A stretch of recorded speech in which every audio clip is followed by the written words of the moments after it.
Hi everyone, this is Arcadius and welcome back to Naval. Today we'll be reviewing the second set of torpedoes for Yudachi. But before that, just a real quick thing. Today was update day and we have a fun little, I guess you could call it an event, but it's not really an event that you play. It's one of the star coin events.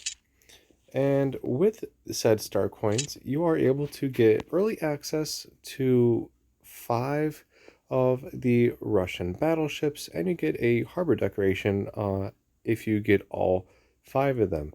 As you can see, I've already been able to get 2 of them.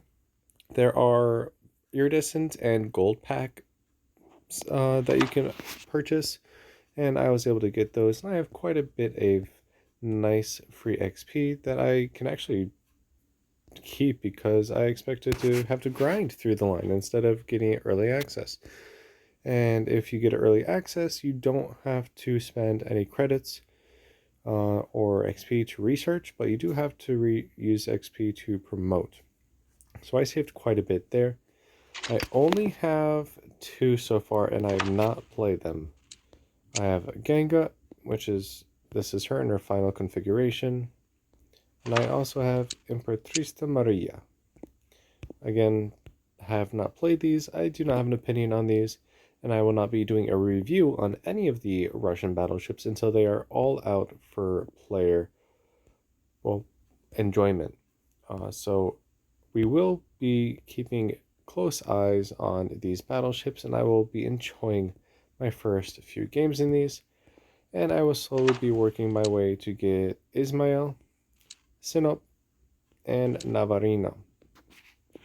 In order to earn the points, you either have to buy the packs here, the gold ones, or the iridescents. You get 500 star coins for the iridescents and 100 points for the gold ones. Again, you can always earn the gold packs by getting at least in just the daily awards. So if you earn 300 points, you get a gold pack, as you can see there. So you can get at least 100 star coins a week. And if you just keep up with it, you will be able to get all of these, I believe. And then, like I said, you can get them a little bit quicker if you purchase the packs, of course. So enough about that. Let's go over Yudachi. So Yudachi is a fun little ship that I really, really love. She is also a prism ship, so she has the free XP modifier as well. So what is so good about this ship and these torpedoes? So the ship itself has not changed. You still have the 5 guns. You still have the 2 quadruple torpedo launchers. You have an assortment of AA. But you have really, really good concealment. 5.6 kilometer surface concealment, fully concealed, and 1.5 kilometers air detectability. Yeah, that is the best in the game. I am 99% sure. It's actually kind of ridiculous. All right, so these torpedoes, so the ones that we showed the first time were 7 kilometers. They went 62 knots, 1.0 rounds a minute, and 14,000 damage. The torpedo reload speed on this ship is kind of amazing as well. However, the second set of torpedoes does 10,000 more damage and has a huge increase to torpedo flood chance, but we lose rate of fire, we lose some speed, and our torpedo range is cut in half to only 3.5 kilometers. So it's pretty much point blank brawling range, which is what I like, but I also like the rate of fire too. So I still prefer the 7 kilometer ones because 3.5 kilometers is literally point blank. I do like to have at least a little buffer zone. But these torpedoes can be pretty powerful, and especially with the torpedo reload booster and a heal. Yeah, you can rush in, put 16 torpedoes out, each one doing a maximum of 24,000 damage, and then get the heck out of dodge and use your heal to repair some of the damage you just took. Now, I'll bet she is not very fast at only 34 knots. But yeah, also her guns are still pretty good at 11 kilometers. So yeah, this is a really, really fun ship, and she's one of my top recommended prism ships. So with that, let's toss her into the game and see what we can do. Alright, and here ourselves a game. We have only a couple battleships, a few cruisers, and quite a few destroyers. So not the best game for these torpedoes, honestly. These torpedoes are meant for one-shotting paddle ships, really. So maybe we'll have some fun with this Colorado in the hood. I'm really looking forward to that Colorado. I might beat up on Colorados a lot just because they're so much fun to just destroy. They're so squishy, they're slow, they're fat. They're nice fat targets. I like it. Alright, so let's start heading out this way. You are able to equip a speed boost if you want to, but that is in place of the heal. And as of only 2 prism destroyers that can equip the heal out of 4 total destroyers in the game that can equip the heal, I would recommend using the heal. So we have Yudachi, there's also Yugachi, there's Tashkent, and there's Project 47, or Grozovo. Those are the only destroyers currently that can equip the heal. But I do have health buffs and speed buffs applied, so I do go a little bit faster than that 34 knots. I go about, it's like 36.4 knots. So that's not really best health.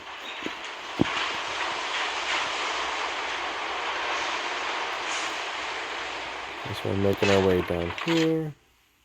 Let's see, what destroyers do we have? We have 3 Yudachis and a Fubuki. Alright, so pretty much the same exact ships. A Fiji, Crash Bay, and Pensacola. Not too worried about those. Maybe a little worried about the Crash Bay. Unpiercing can, if I get the broadsides, potentially get citadels on Pensacola and Fiji. Our torpedoes are reloaded. What are our angles like? Actually pretty decent. I'm not complaining about that. I'm going to turn my AA off because I'm not really good for AA defense, and I don't really need to.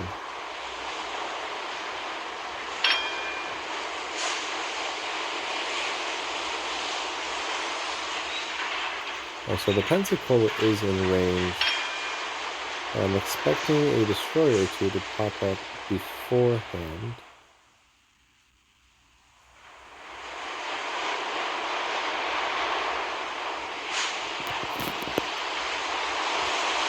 So there we have some destroyers.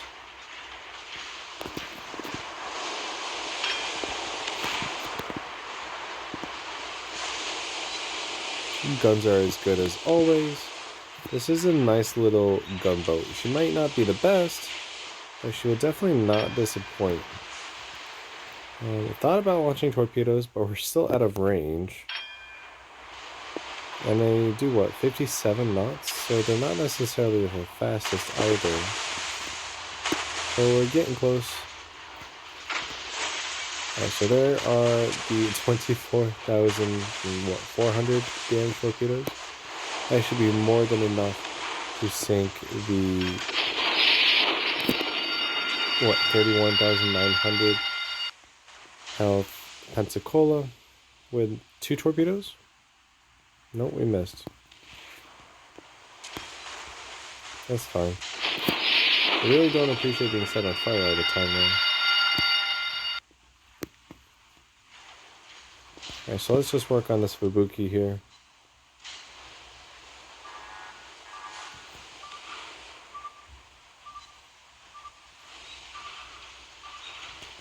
So maybe we can rush this hood.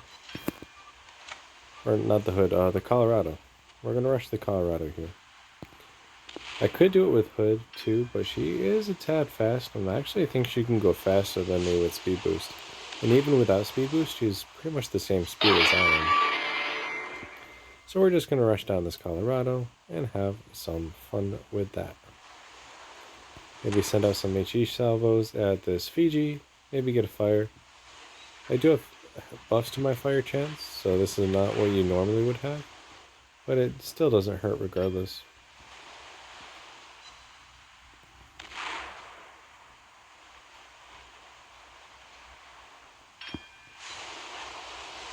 I'm only really getting shatters though.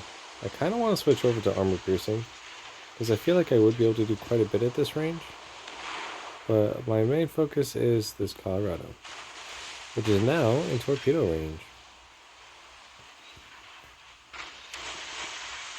Alright, so both torpedo sets are out. Kind of dodging these secondaries to the best of our ability. And goodbye. I didn't even need the second set, but that's fine. These torpedoes are quite powerful, it's just their range is really limiting. So, for example, if there was quite a few battleships here, so let's say there was like a bunch of Gneisenau's on this enemy team, since they're also the same matchmaking tier, there's no way I would be able to rush a lot of them, or even two of them, if they were close enough, and get through all their secondaries and survive. I probably would be able to sink both of them if I were able to get both salvos off, one for each ship. But as you can see, you just have to get so dang close that it doesn't really make it practical. Ooh, that 3D got slapped. We're still not really doing anything to her though, so we're actually going to work on these destroyers, because I know for a fact we can destroy those.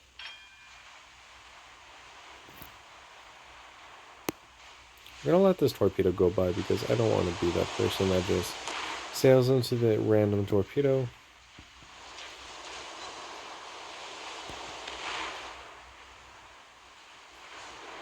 And we still have a here left, and there's one destroyer left, and here she is.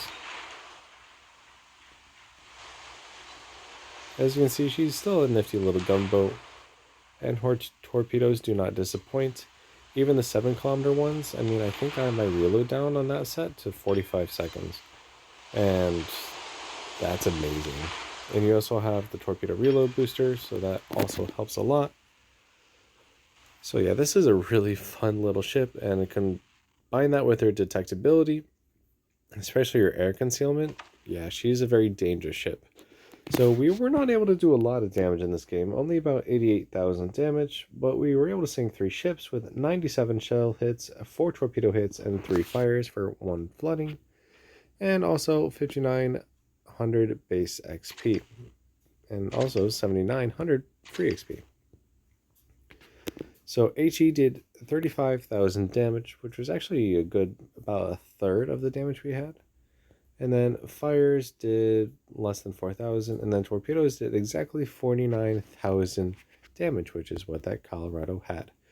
So about 50,000 there, about 38 or so in fires and guns, and you get a pretty good even split. Obviously, that was a pretty quick game, and a lot of those targets didn't have a lot of health. So if that was a very battleship heavy game, I could have done a lot more. But yeah, this ship is really fun, and those torpedoes, though powerful, may not be the most practical, so I would still use the 7-kilometer ones. Those are what I'm most familiar with and most comfortable with. So without further ado, I will wrap up today's video. If you liked the video, make sure you like and subscribe, and tomorrow we'll be returning to one of my least favorite destroyers, that being Kagero. However, she did have an update to her guns lately, which I still have not tested out. So we will be seeing what we can do with both our guns and torpedoes tomorrow. So again, thank you and take care.